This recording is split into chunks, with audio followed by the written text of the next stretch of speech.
Welcome to our channel. Today we how to activate Cypress for component level UI testing step by step clearly. Begin by ensuring that you have Node.js installed on your machine.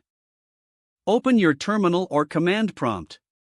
Navigate to your project directory. Run the command npm init to create a package.json file. Install Cypress by executing npm install cypress savedev. After the installation completes, open Cypress for the first time with the command npx cypress open. This will generate a default folder structure for Cypress in your project. Locate the component folder within the generated Cypress directory. If it does not exist, create a new folder named component. In your project's main directory, create a new file called cypress.config.js. Open this file and set up the component testing configuration.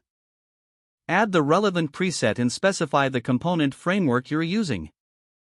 For React, you can include preset React. For Vue, use preset Vue.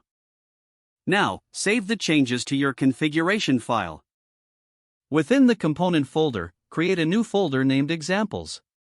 Inside this folder, create a new file for your first. For instance, you can name it mycomponent.spec.js. Import the component you want to test at the beginning of the test file. Define your test case using the describe and it functions. Use mount to mount your component inside the test.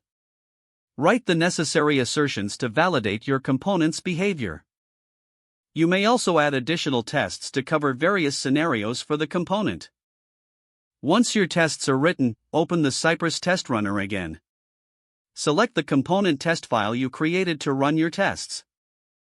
Cypress will now compile and run the UI tests. Monitor the output in the test runner for the results of each test case. You can adjust your tests as needed based on the feedback from Cypress. Continue to enhance your testing code as your component evolves. Now you are ready to conduct component-level UI testing with Cypress. Don't forget to like this video and subscribe to our channel for more step-by-step tech guides.